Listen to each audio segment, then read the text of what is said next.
Good morning class. कल मैंने कुछ नोट्स भेजे थे आपको, तो उनको देखते हैं अपन कि मेमोरेंडम ऑफ एसोसिएशन के कुछ फॉर्म होते हैं।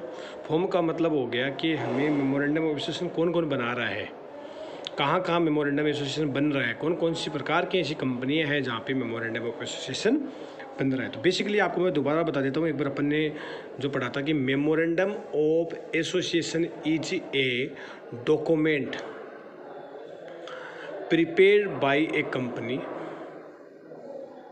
to describe the object, power, right and scope of the company.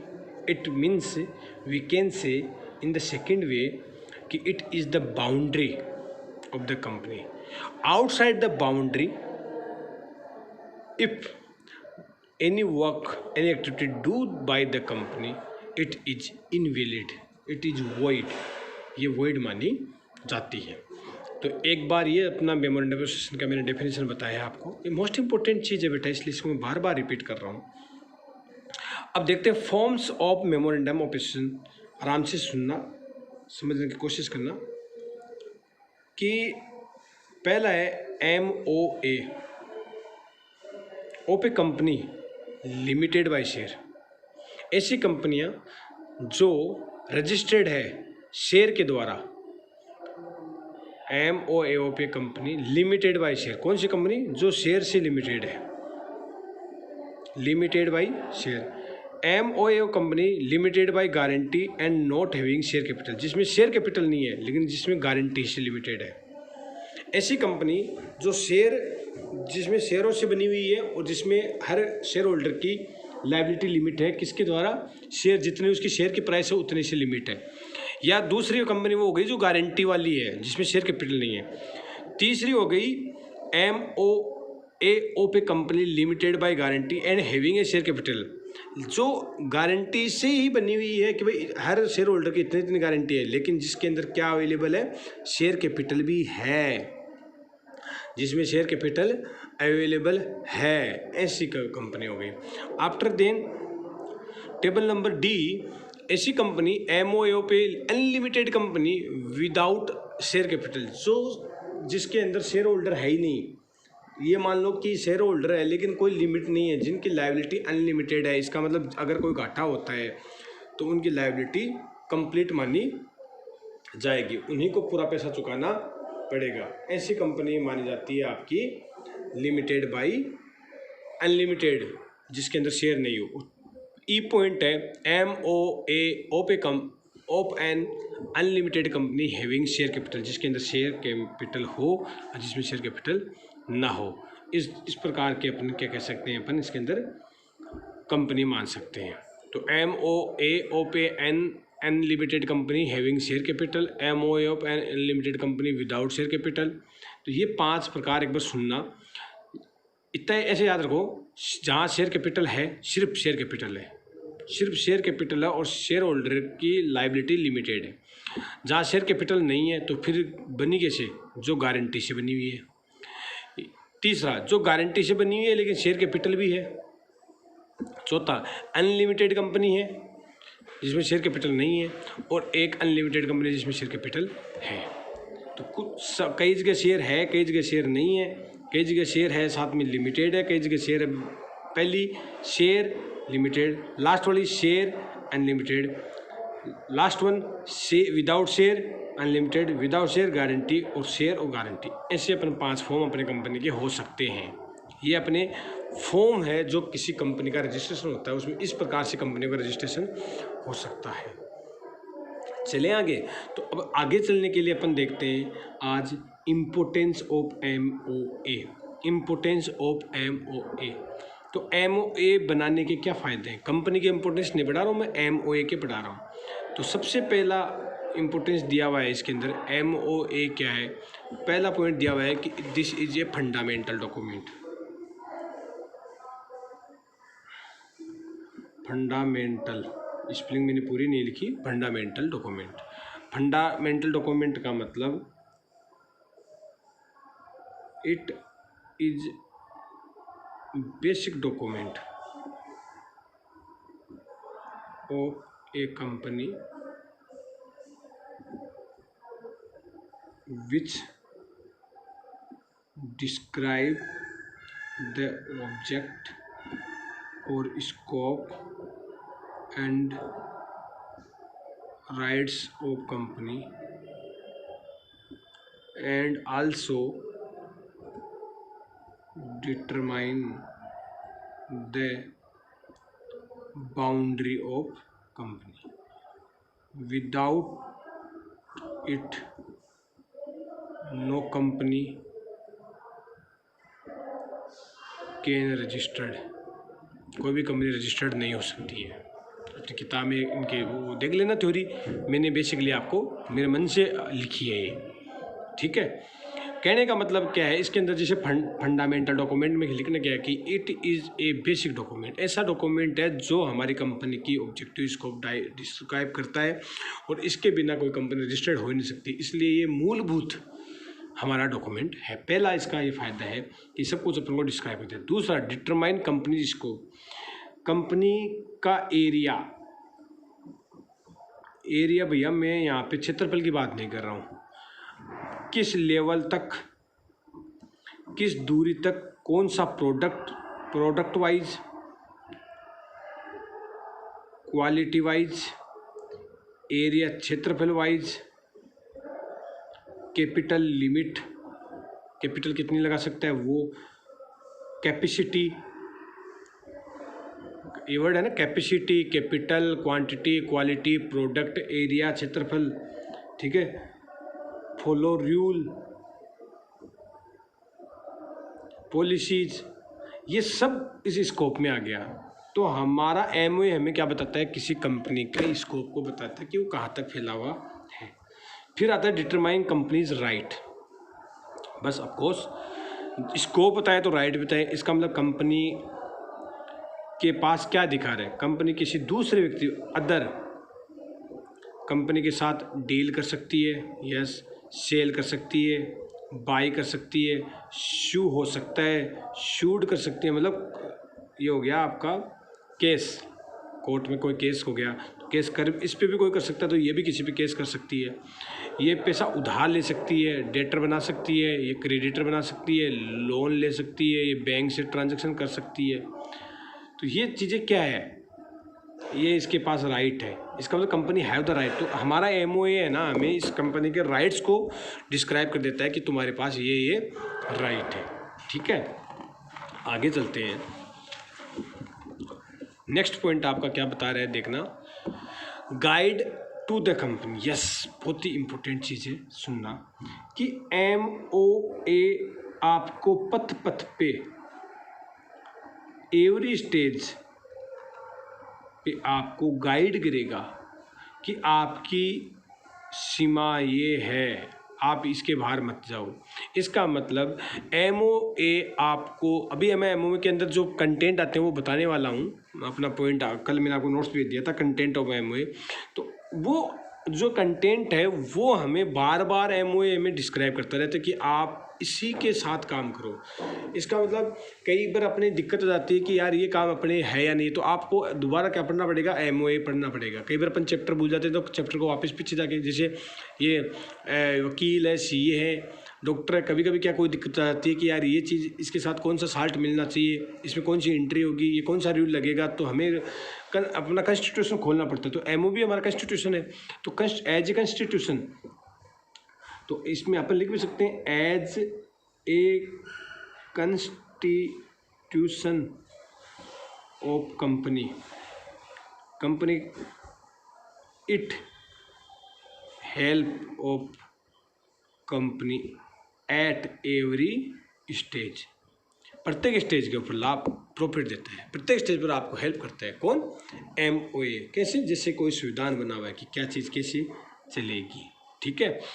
फिर चलते हैं अपन नेक्स्ट है, protect the interest of investors. ये कौन है भैया, बेटा ये है जो पैसा लगाया है कंपनी में, इसको दूसरा नाम हम कह सकते हैं शेयर होल्डर, जिन्होंने पैसा लगाया। अब आप बताओ, कंपनी तो इन्होंने बना दी, पैसा तो लगा दिया, लेकिन कंपनी में काम करने वाले कौन होते हैं, डायरेक्टर होते हैं। अगर बाय चांस एमओए के बाहर जाकर कोई कंपनी काम कर लेती है तो वो काम मैंने आपको बताया वॉइड है, तो उसके अंदर कंपनी पे केस होगा तो शेयर होल्डर फंस जाएंगे। तो ध्यान रखना, यहाँ एक वर्ड लिखने वाला हूँ, व्हेन इफ एनी डायरेक्टर और manager of A company do the work outside the power of company which are not described in MOA, there are not responsibility of company, it will be liable of director। मेरा कहने, ये नहीं लिखोगे तो चल जाएगा, कोई दिक्कत नहीं है। मेरे कहने का मतलब ये समझ लो कि यहाँ पे उस मैनेजर और पर्टिकुलर डायरेक्टर है ना, उसकी गलती मानी जाएगी, वो ही रिस्पॉन्सिबल होगा। यहाँ पे कोई रिस्पॉन्सिबिलिटी नहीं है कंपनी की और कंपनी के शेयर होल्डर्स की। अगर डायरेक्टर ने एमओए के बाहर जाकर, पावर के बाहर जाकर को काम किया तो डायरेक्टर खुद पर्सनली उसके लिए जिम्मेदार है, because company is not saying that कि व्हाट आई एम डू, मैं क्या कर रही हूँ। समझ गए? चलते हैं आगे। Point number 6, protect the interest of the creditor. ये बात समझने की कोशिश करो, क्या है क्रेडिटर? कौन होता है? जो हमें पैसा, जो माल हमें उधार देता है, गुड्स जो हमें क्रेडिट पे दिया है, अब उसका पैसा तो डूब जाए, तो इसलिए एमओए क्या करता है, कंपनी की लायबिलिटी बताता है और क्रेडिटर को सिक्योर करता है कि अगर कोई कंपनी का माल के अंदर पैसा बच गया और अगर मान लो कि कंपनी डिसोल्यूशन भी होती है, कंपनी बंद भी होती है, तो इन क्रेडिटर्स को पेमेंट पहले चुकाया जाएगा। तो ये क्रेडिटर्स आपको उधार किस बेसिस पे देंगे? आपके एमओए के कंटेंट के बेसिस पे देंगे। तो ये हमें एमओए पढ़कर ही हम उससे डील करेंगे। तो एमओए क्या करता है? MOA is protect the interest of the creditor, उनको बचा के रखता है ताकि उनकी दिक्कत ना आए। ठीक है। फिर पॉइंट नंबर 7 है help of other party. Other के अंदर बेटा सब आ गए, जिसके अंदर गवर्नमेंट भी आ गई, पब्लिक भी आ गए, कस्टमर भी आ गए, बैंक भी आ गई, अदर डिपार्टमेंट भी आ गए, सोसाइटी भी आ गई। अब ये सारे लोग हैं, डील करते हैं कहीं ना कहीं से, कोई देता है, कोई लेता है, कोई उधार देता है, कोई उधार लेता है, कोई माल बेचता है, कोई माल खरीदता है, कोई पॉलिसी लगाता है, कोई इम्प्लीमेंट करता है, नगर पालिका, इसमें सब आ गए बेटा। तो ये सारे जो हमारे कंपनी के इर्द गिर्द घूमते हैं,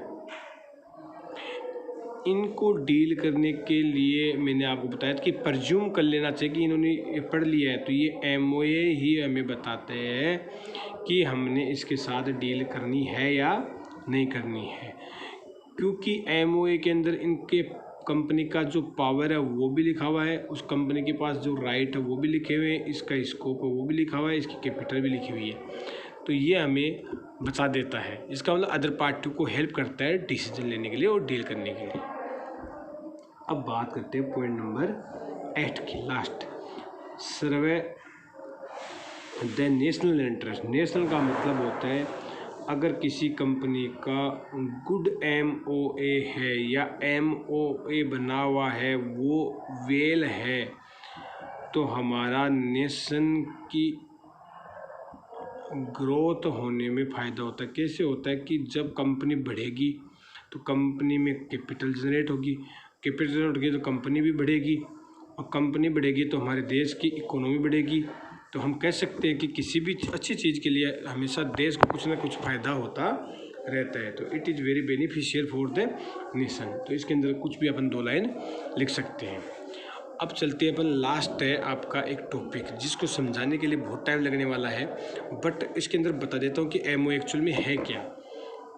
तो देखिए एमओए है उसके अंदर क्या क्या चीज़ें होती है। तो MOA के अंदर सबसे पहले तो कंपनी का नाम, तो कंपनी इसको बोलते हैं बेटा क्ल्यूज, CLAUS, ये याद रखना वर्ड आएगा clues. Name clues, name clues का मतलब डिटेल ऑफ द नेम। ये बेटा बहुत मोस्ट इंपॉर्टेंट चीज़ है। आपको तो ऐसे लगता है कि कंपनी का नाम कुछ भी हो ना, कंपनी का बेटा नाम रखने के लिए आपको 1000 चीज़ें देखनी पड़ती है, और जो नाम एक बार फिक्स हो गया वो दूसरी कंपनी यूज नहीं कर सकती, या पहले से जो कंपनी यूज कर रही है वो होना नहीं चाहिए। तो आप केस करोगे तो किसी नाम पे तो केस करोगे ना, क्योंकि कंपनी एक व्यक्ति है। तो इसके अंदर detail the name, name of the company और नेम क्ल्यूज, तो इसका नाम क्या रखा गया, नेम ऑफ क्ल्यूज। तो नेम ऑफ द कंपनी और नेम क्ल्यूज, तो all the detail related to name. तो इसके अंदर मैं आपको बहुत सारी चीज़ें, अगर ये डिटेल में अगर आप सिलेबस में है तो इसके अंदर ये बताएंगे कि नेम कैसे सेलेक्ट किया जाता है, कितने नाम आपको दिए जाते हैं, उनमें से कौन सा सिलेक्ट होता है। फिर उसके बाद में दूसरा आता है बेटा आपका एड्रेस प्रूफ, कंपनी कहाँ की है। तो MOA के अंदर लिखा हुआ होता है आपका डोमिशियल क्ल्यूज, इसको प्लेस क्ल्यूज भी बोलते हैं। प्लेस का मतलब जहाँ पे नाम होगा। तो रजिस्टर्ड ऑफिस, आप कंपनी पूरी इंडिया में काम करती होगी इंटरनेशनल, लेकिन कहीं ना कहीं उसका जो डाक जहाँ पे अपन को भेजनी है, कोई केस करेगा या गवर्नमेंट कोई डॉक्यूमेंट भेजेगा, पब्लिक को डॉक्यूमेंट, तो उसके लिए एक रजिस्टर्ड ऑफिस होना जरूरी है। तो ये हो गया आपके रजिस्टर्ड ऑफिस। उसके बाद में आता है आपका object of the company, company का उद्देश्य क्या है, किस चीज़ के लिए कंपनी काम करती है, ये भी आपको देना होता है। एंड उसके बाद में आपका आता है बेटा कैपिटल ऑफ द कंपनी। इसके अंदर आपकी दी हुई होती है कि आप कंपनी कितनी कैपिटल लगाएगी, कितना पैसा लगाएगी, कितनी शेयर बनाएगी, कितने शेयर इशू करेगी, टोटल कैपिटल कितनी होगी, कैसे कैसे इशू में बांटेगी, एक शेयर की वैल्यू क्या है। तो total capital is divided authorise capital, share capital, issue capital, subscribe capital, paid up capital, ये अपन डिटेल में आप समझी सर से भी पढ़ोगे और मैं भी पढ़ा दूंगा आपको जब ज़रूरत होगी अपन को। तो हमारे कैपिटल की सारी डिटेल इसके अंदर दी हुई होती है। उसके बाद में आपका आता है सब्सक्राइब्स क्ल्यूज। सब्सक्राइब्स क्ल्यूज के अंदर दिया हुआ होता है आपका टोटल नंबर ऑफ शेयर कितने बिक गए हैं, कितने लोगों ने आपके शेयर खरीद लिए, कितने आपके शेयर होल्डर बन चुके हैं। The detail is given in subscribe clues. और लास्ट है नॉमिनेशन क्ल्यूज। नॉमिनेशन क्ल्यूज के अंदर अदर, जो इन 6 के अंदर नहीं आया वो टोटल जर्नल इन्फॉर्मेशन आपके नॉमिनेशन क्ल्यूज के अंदर दी हुई होती है। अदर क्ल्यूज की भाई इसकी रिस्पॉन्सिबिलिटी कौन लेगा, कौन सी चीज़ अगर कोई नुकसान हो जाए तो उसकी रिस्पॉन्सिबिलिटी क्या होगी, अगर कंपनी MOA के बाहर जाके काम करती है तो उसके लिए दायित्व कौन होगा। तो ये सारी चीज़ें आपको कहाँ दी हुई होती है, नॉमिनेशन क्ल्यूज में दी हुई होती है। Thank you so much.